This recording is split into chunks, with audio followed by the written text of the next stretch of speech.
Welcome, you perverts, to the crypt of wax. Today, well, we cover the latest metal releases. Okay. Today, we are talking Black Mass Pervertor with their latest EP, Arctic Primitivism. I'm new to this band, but from what I gather, it is sludgy, blackened heavy metal doom. Would you say that's fair? There's quite yeah, you could chuck in a few other things as well. There's quite a lot going on in there, isn't there, sound-wise? There is. I think they call themselves sodomite rock. So do with that information what you will. Well, I mean, I think when just make it up, just make up a genre, and then no one can pigeonhole you apart from you. Yeah, that's not sodomite rock. Exactly. So I think they're Finnish, I believe. Yeah, this record is something a little bit different. We were kind of figuring out what to review. I kind of came across this, and it's not what I expected from the artwork and the name of the band. I was expecting kind of a bit more raw black metal, but I was surprised, man. It kind of came in with a sludgy. Even opener was a bit like Om-esque, wasn't it? There was like elements of like sleep and Om in there. It was very hypnotic doom build up. The fuzz bass kicked in, and I was like, okay, this is interesting. It's not what I was expecting. No, and also, I mean, also I had no idea what it was going to be.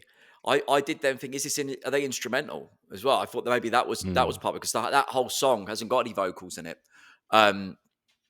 This was an interesting EP because I felt like especially the first track, kind of, it put you in a situation where you thought, right, this is what it's going to be. It's going to be this kind of sludgy, kind of doomy metal at that sort of slowish to medium pace.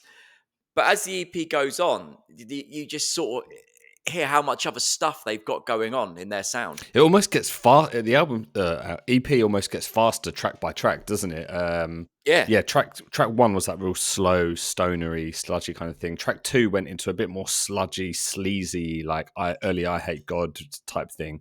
But then they do step it up a gear and like introduce some like blackened thrash, like some speed to that.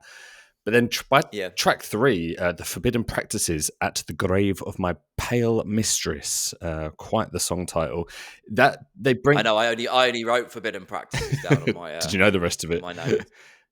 No, I was hoping you were going to say it. I was banking on you having to say it. Yeah, well, bank correct. You win.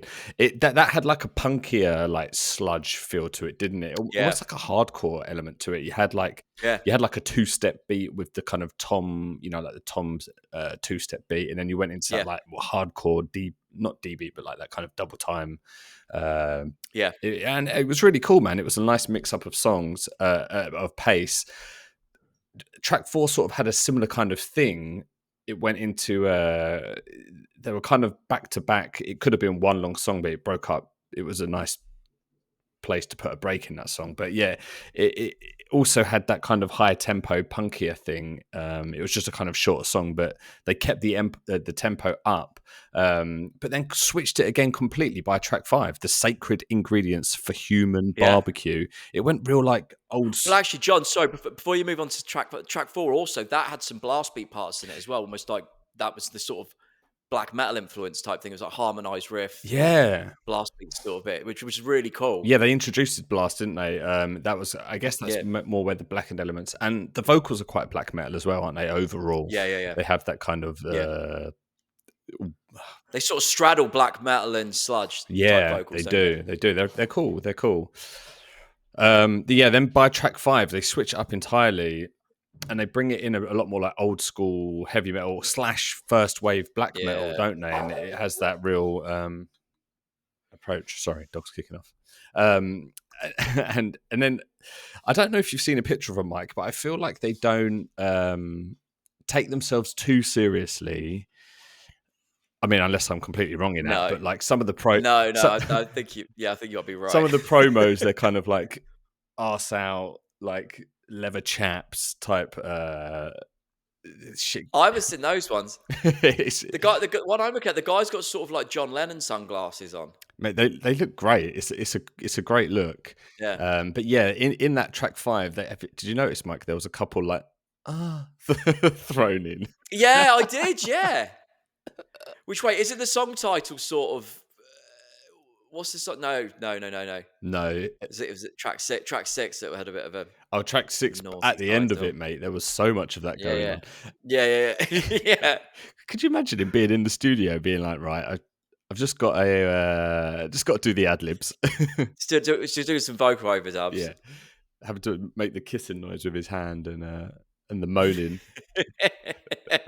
But yeah, track 6 sort of went back to that sludgier sound, didn't it? Sort of wrapped up the EP Yeah. nicely. Well, they sort of brought it in right at the end. It was almost like it bookended it with track 1 a little bit. Yeah, it did. Because I'd almost forgotten that they did that, because they didn't really do it that much. Nah. Sort of in the latter points of the EP, so it's quite nice to bring it back for the very end. It was almost like they had equal parts influence of like each thing. They were. Yeah. It's like at the start, it's hard to say, oh, they're a sludge band, they're a doom band, they're a this band. Like Sodomite Rock is potentially. That's it, man. That is exactly what it is. For those new here, like, we don't talk about these records off air, me and Mike. I just literally say, like, or Mike will find me a record, I'll find him a record, and we'll say, like, let's do this. So I actually have no idea if he enjoyed this album. So, Mike, the question. I did. Look, I'll be honest. Well, we just say that we decided to do this today, so we haven't actually spent that much time with it before. It's last minute doing this. Saying that, and Mike, I did have it on about 5, because it's short, isn't it? It's like, what, 20 odd minutes? Yeah. I pretty much had it on back to back all morning, so I've done it a fair few times. Yeah.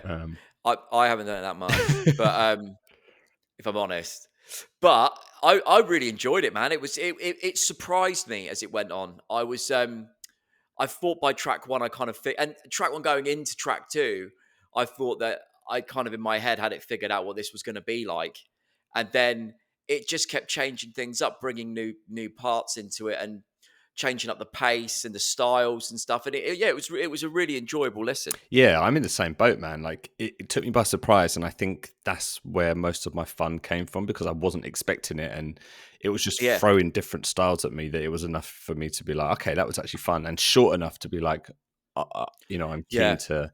I think they'd be great live, judging by their live shots, man. I think I think they'd be a fun one to see live. So yeah, they're quite an old band. Did you know that? Are they? They formed in 98. What?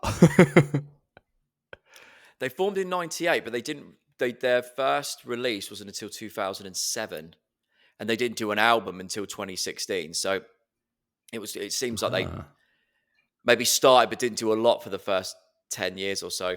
That's interesting. Have they been in other stuff? Can you see? Yeah. Or any of the guys in other? I will tell. Oh, yeah. So the guitarist has been in. I haven't known any of these bands. A lot of bands. No, some of them have been in. The bass player's been in bands as well, but he's a vocalist too. Yeah, I don't recognise any of them. Ah, right. Yeah, because it seems odd to kind of start in 98 and then not do anything till 2007. But that's crazy. They've been around that long. I assumed they were a fairly new band, but that's cool. No, older guys probably then. Yeah, maybe I'll go back and listen to some other stuff, man, just to see if this is their sound. Because maybe I have a feeling it might. Change. I might have evolved. Yeah. Well, the last full length came out, because you could really use the sort of the euphemistic full length with this band. There's a lot of like knobs and stuff on their artwork. Yeah, the artwork is quite knobby and sodomizingly heavy in places. Yeah, you should see the art for the one. What's it called? Dionysian Rite. That's quite good. I'll check that one out. Is it the one with the pig getting sodomized? There's sort of like a pig man relaxing in a chair with his knob out. Basically. Yeah, a casual bit of a knob out pig scene. It's better than that. It's better than that, but that's sort of what it is. If you were to describe it. Listen, I think we should wrap it up before we get completely shut down by YouTube with our knob chat. If you got to this point in this video, give a like and a subscribe. We put out videos every Wednesday and Friday covering the latest the latest metal releases. Oh, yeah. I mean, listen, been a lot of it recently. We have sort of turned into a black metal channel. Although this wasn't really. No, this wasn't. Nice change. Yeah. But yeah, let us know if you've checked this one out, what you think of it in the comments, and we will catch you in the next one.